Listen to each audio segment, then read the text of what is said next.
So my name is Sohan, and I'm I would say, multidisciplinary artist, and I'll explain about that in a little while. But I just wanted to say welcome, and that I'm going to be talking about my work as an artist. I'm going to be talking about life and kind of my direction going forward and why I'm starting this YouTube channel. And I'd love to hear your feedback down below in the comments, and I'll ask you that again towards the end of the video. Hope you find this interesting, and here we go. Hey guys, so this is going to be my first kind of intro into the artwork that I do. If you hear banging, that's because I'm having my windows replaced in our house, and my office is under plastic right now, so I cannot record in there. But since I'm here, I might as well do something. So I'm a calligrapher, and I'll flip through some pictures, I guess, on the final video with this. And I do a lot of copperplate calligraphy. Sometimes it's known as English roundhand. So that's the kind of style that I'm most familiar with. I've practiced it for about 10 years. It's a very elegant hand that creates kind of beautiful swirls and loops, but can also be very simple when it's done in its kind of pure form. And so it can have a lot of different variations, and you can see some of those on my website. I do my own artwork with the calligraphy. I do watercolor, and I've also trained as an oil painter. I do printmaking and even some textile work. And so I think I prefer to refer to myself as a multidisciplinary artist, because really I try to limit my work, and then I just find everything so fascinating. I've started doing bookmaking pretty recently, in the last couple years. Done some really nice work with those. Just made some journals, very simple things, and then also combined my calligraphy and watercolor with the bookmaking. Yeah, so I have a fairly small office. It's essentially a bedroom that's been converted into my office, and it's got an antique printing press, which is sort of an etching press, but it also works for lino cuts, which is something I've been working with recently. And that came through my husband's family from his grandmother when she passed, so I was very fortunate to have that. And then I also inherited some paper from her that dates all the way back to some of the probably 40s, 30s, and 40s. And so that's been really special. I've used that to create some of my journals that I've been working on. And her father was a bookmaker and a printmaking artist. And so it's been interesting to kind of look. I got some of his copper plates that he had etched, and just kind of interested in seeing his mark making and things before I even see the actual prints. I see the copper plates and can kind of envision what he might have printed and sold his prints up in Pennsylvania, kind of the Philadelphia area, I think. And so there's a lot of history in the art that I make. And in my family, I'm from Finland originally, and my dad's mom was an artist. She actually did kind of interior design work in her own right, but mostly in terms of like painting murals and things like that. But she also painted canvases and did pattern design. She has some work. I might talk a little bit later someday about her relationship to Marimekko and how that was not a very positive situation with her. And I know Marimekko's designs are really loved around the world, so it's kind of a weird thing in our family with that. But anyway, suspense for later. And so she was an artist. And then my grandfather's father, so her husband's father, was an artist. He was a self-taught oil painter. And so I have a couple of his paintings in the house I might show you later. And see who else. My mom's mom, even though she wasn't a painter or an artist in the traditional sense, she was more of a textile artist, where she would do more traditional handcrafts, like needle points and a lot of crocheting, doilies. Everybody knows doilies. Well, we have bedspreads, we have doilies, we have doilies, we have doilies, and bins and bins of doilies and curtains that are doilies. So she was quite prolific in her work in that hand way. And let's see what else. That's kind of the history in my family. My mom, she didn't do visual arts so much, but she was a floral designer. So it kind of all goes through there somehow, in some way. And so for me, art has always been kind of a hands-on process and being involved in all different aspects of it. And sometimes combining those different disciplines together, I'm kind of starting to experiment a little bit with, I guess mixed media would be the right term for it, but adding inclusions and things into the work that I'm doing.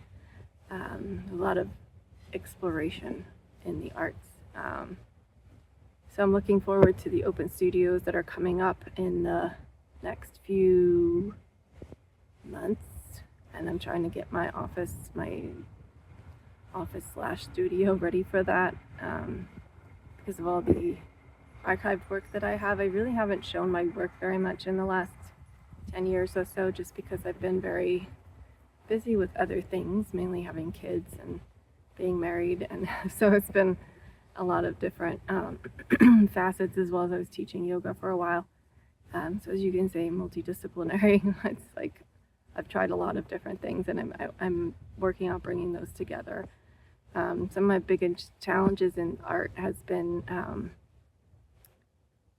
feeling like I can work on the art that I want to create versus doing just commission work, which I actually really love doing commissions, because having that feedback from another person and just seeing their reaction to it afterwards, especially with the calligraphy when working with brides and weddings, it's very rewarding. And I met some really wonderful clients through that, and wonderful people, and so it's just really really rewarding experience.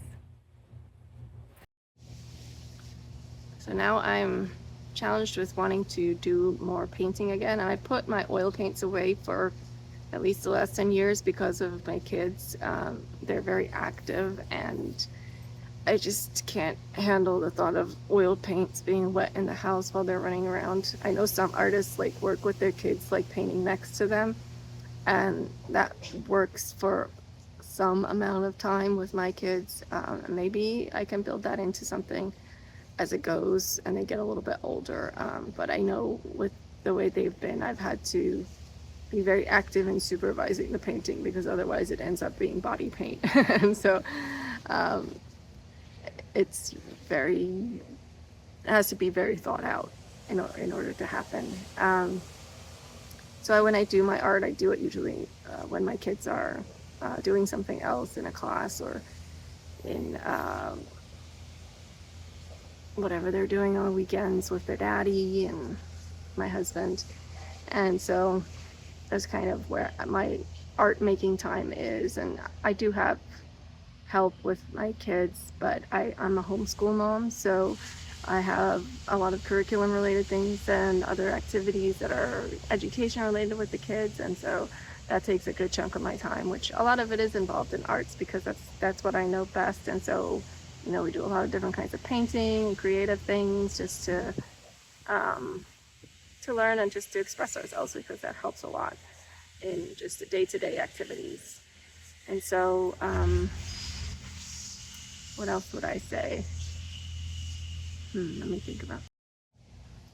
So I'm also a Sikh artist, which means the Sikh tradition comes from India, northern India, in the Punjab region.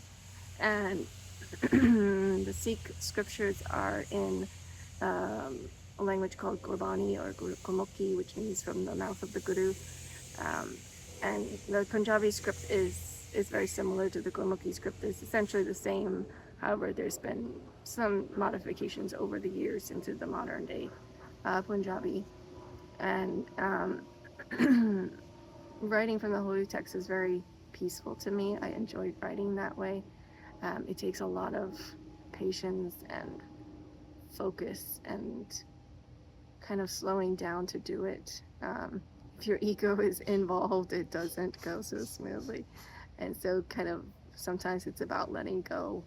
There's a big emphasis on writing correctly and reading correctly, based on the history. And in order to write correctly, it means sometimes if you're writing in book format, you're writing the same page over and over again because there's one mistake and the paper you have can't be corrected well. So you have a mistake in the middle of the page. And that's been just my experience with creating the art of it. And there have been times where I've had a small mistake on watercolor paper that I've made on a single piece that I've corrected, I'll admit that.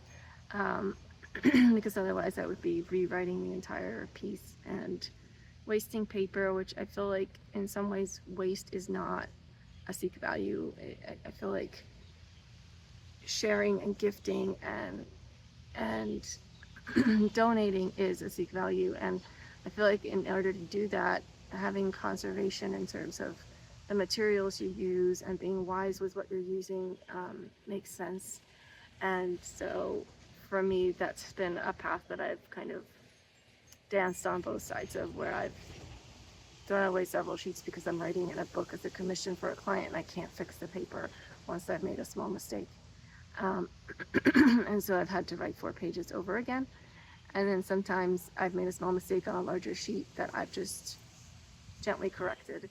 And I feel like once you have the Gurbani there and you're listening to it and it's meditated and you're reading it and you're focused on that, you don't really see the error anymore. You see the perfection of the Gurbani. And I also dance around illustrating with that in terms of doing floral work around the scriptures. And sometimes I find that, especially in book format, I find that the illustrations almost detract from the beauty of the script itself and the simplicity of it. And so I'm, excuse me, I've been researching into Islamic bindings and just to seek scriptures in themselves, because in the past the Guru was written in, always handwritten, and now that they're printed, there's a different feel to them.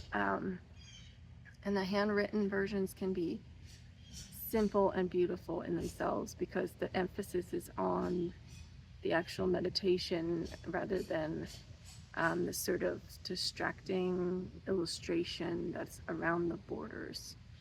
And at the same time, part of me wants to decorate it and celebrate it. So, I dance back and forth with that because it has both sides to it.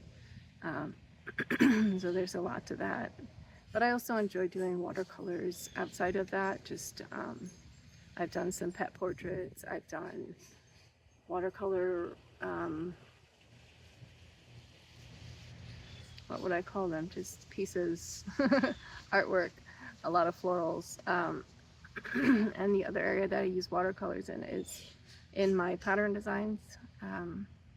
I do a lot of sort of surface pattern work, intermingled with my artwork, and it's a little bit more commercial in nature. And if you look at art history, someone like Andy Warhol in the past, before he made it big, he did commercial art. He illustrated for advertisements in magazines and things like that. So I feel like when we peg artists into these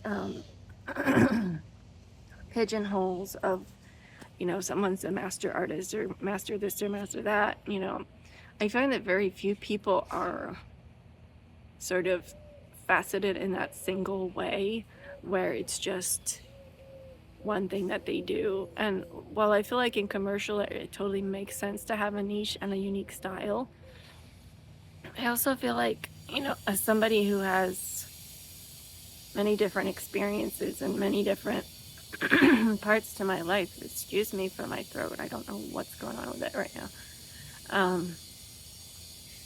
Somebody has different parts of their life. It makes sense that sometimes the artwork looks different. I'm working on doing something where I kind of focus my styles and my artwork, because I feel like focus could be really good for me right now.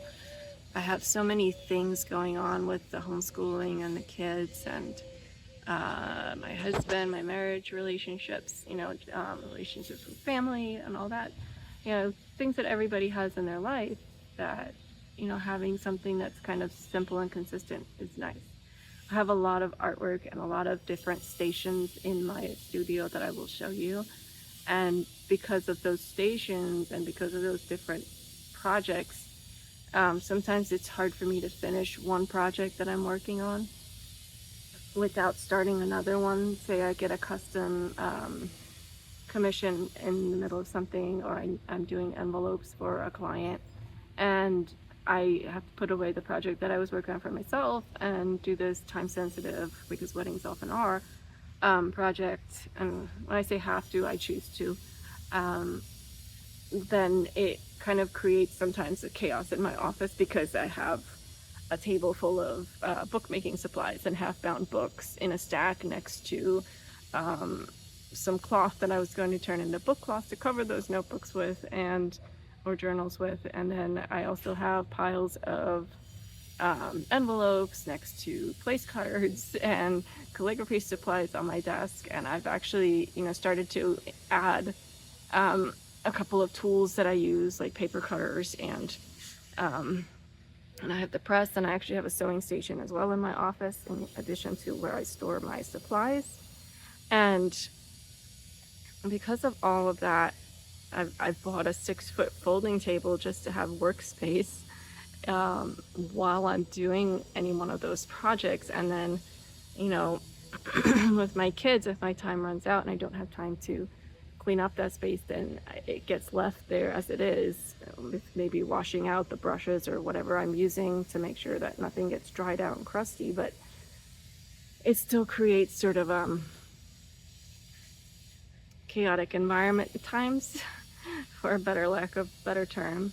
And I have certain projects that have been on hold for a little while before I've been able to start them, because of other things that I'm working on. And so I might have a project that I bought materials for a year or two ago that I'm still planning to start, but I have not gotten to it because of the massive amount of other things in my office. Not sure where I'm going with this, but that's kind of a situation I'm in right now. And I'm going through my artwork slowly. I actually went through a pretty big purge last year of just old sketches and things that were from figure drawing classes from like college and high school and things like that. And I just chucked those, bags full of paper, because it was just so much stuff. And the canvases are still taking up a lot of space. I actually rolled some of those up just to hide in the closet and took them off the stretchers. So I have empty stretchers that I can use for new artwork. But that took so much time. And then I set up for the open studios last year, but because I signed up late, I wasn't on the kind of printed map for it. So I got like 3 visitors in my office, and 2 of them I had invited. So it was not as actually I got 4 visitors, if you include my mom.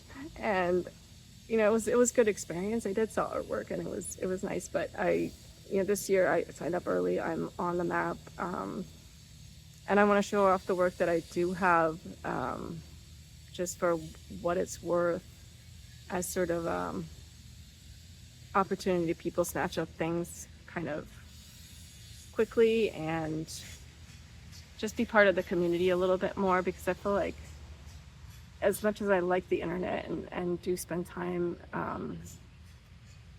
kind of looking at different artists and seeing their work and being inspired, I also just want to focus on my work at the moment, and take some time to really focus on what I can create on a daily basis. And lately it's been watercolors for pattern design and pattern collections. So I'm looking forward to sharing those. And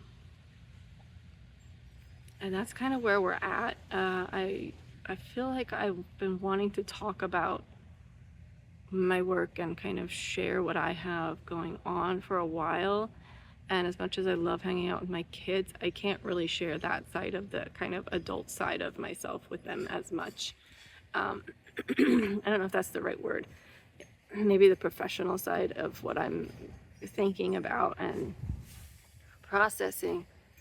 And so I feel like this might be kind of a forum for that, where I'm sharing my work and just kind of putting myself out there and being like, okay, this is where I'm at, documenting where I'm starting from, and or continuing from, and creating kind of like a mile marker here, and going forward from that into what I want to create going forward. And so that's kind of where I'm at right now. I watched a video last night about this guy who painted a painting, or not necessarily a painting every day, but he painted every day for an hour for an entire year. And that's a really laudable goal. I'm not sure if I'm quite in that time frame. In terms of a year would be great, but in terms of a whole hour each day, I might have to try and figure that out. Start maybe with half an hour consistently each day, and then build that up into an hour. Find a way to, maybe even if it's not a consecutive hour, maybe a half hour in the morning, a half hour in the afternoon, or something like that, to give myself that creative time and space, and then figure out the rest of how I want to share that work and do videos and things like that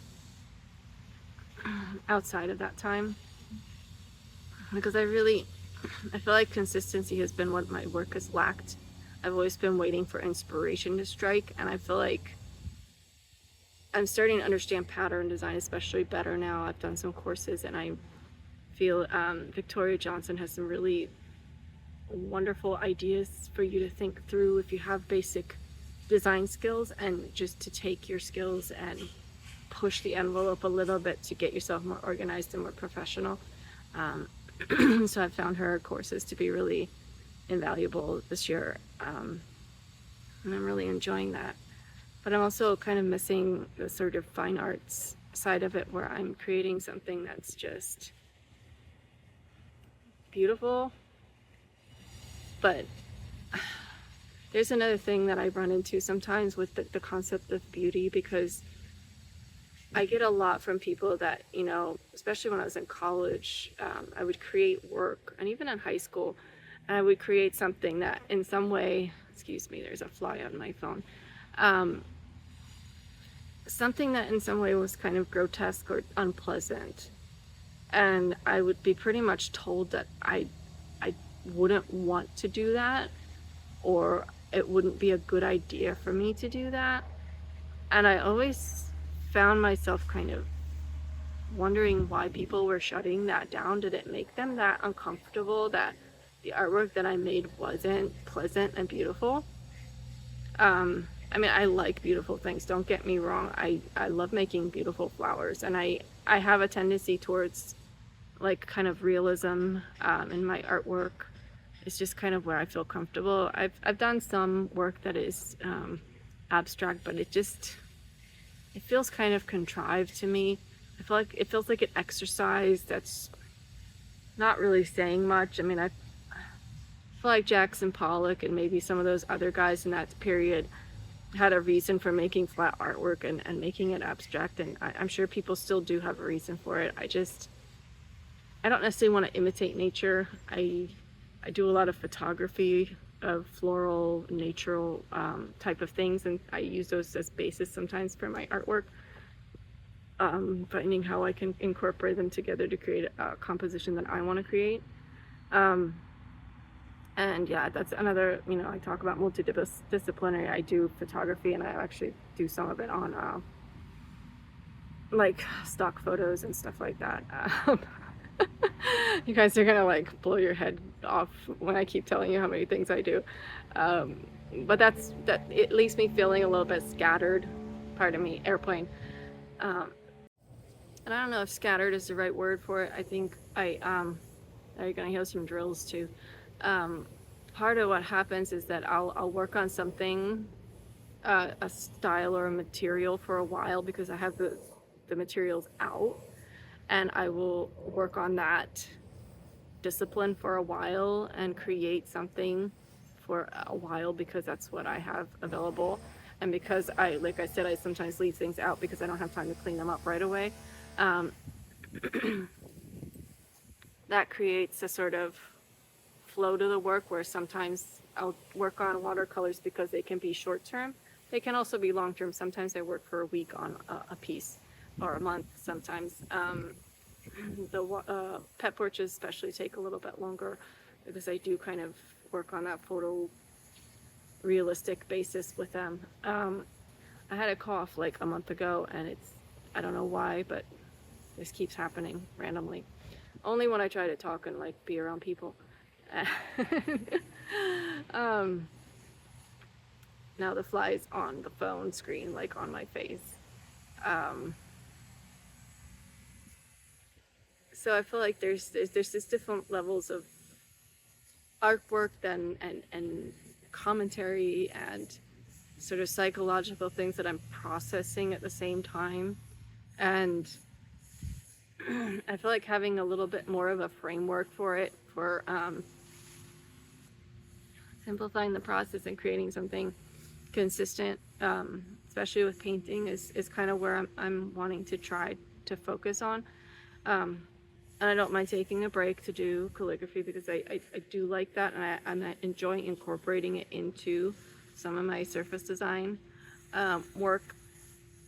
And I feel like it incorporates well into some of the artwork that I do as well.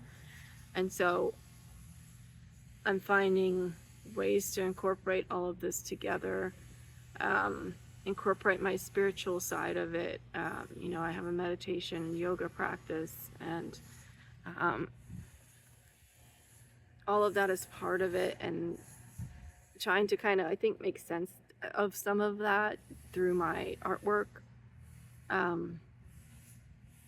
Because when it gets stuck in my head, it's hard for me to process it. I used to like journaling a lot, but I got into this kind of negative space with it where I was just complaining into my journal on a consistent basis, and literally just like cursing into my journal, and it wasn't feeling like it was helping me process or move forward or do anything productive.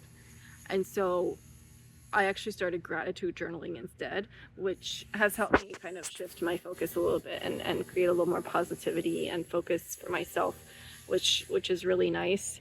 And if anybody ever has that problem with their brain, just kind of hammering it in through a gratitude journal, either an app or hand journaling, I actually do both, can be really helpful.